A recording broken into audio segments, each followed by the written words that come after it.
Sebelum jeda tadi ada beberapa catatan Bang Rey tentang kualitas penyelenggaraan Pilkada serentak 2024 tadi, dan sebelumnya tadi sudah disinggung soal masalah kuantitas. Terus sekarang masalah kualitas tadi sudah ada tiga ya. Jadi coba saya ulas lagi buat yang baru nonton ya. Pilkada kali ini melahirkan dinasti baru dan memperkuat dinasti yang sudah ada. Kemudian meningkatnya kota kosong, dan kemudian soal kampanye yang mengkhawatirkan.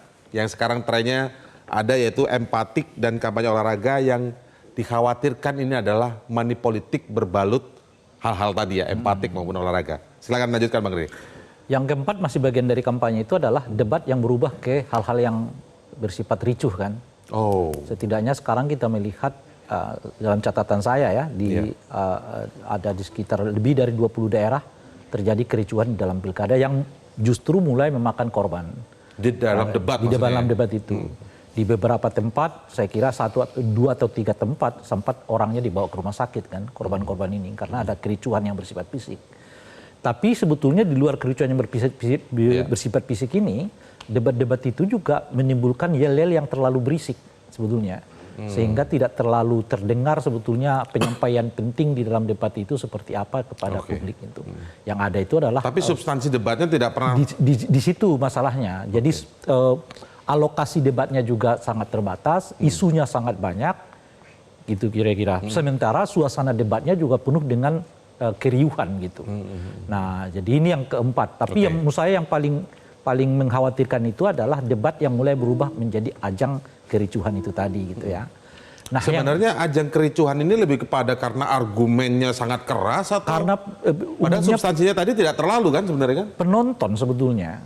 Penonton yang biasanya awal-awalnya memulai yel-yel mendukung paslon, berubah kemudian yel-yel saling ledek-meledek.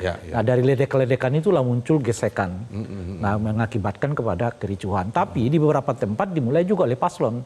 Paslonnya nggak terima dengan pertanyaan seseorang.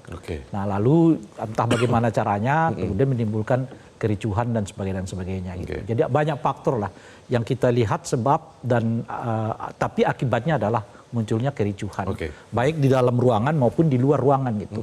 Nah, ini mungkin ke depan perlu kita perbaiki gitu. Nah, yang kelima, yang ini menjadi keresahan yang sangat umum sekarang, yang saya tidak tahu apakah mau diseriwisi oleh kita semua atau tidak, yaitu makin tingginya ketidaknetralan satu ASN, indikasi adanya permainan dari apa yang sekering disebut sebagai parcok sekarang ini ya, partai coklat gitu ya.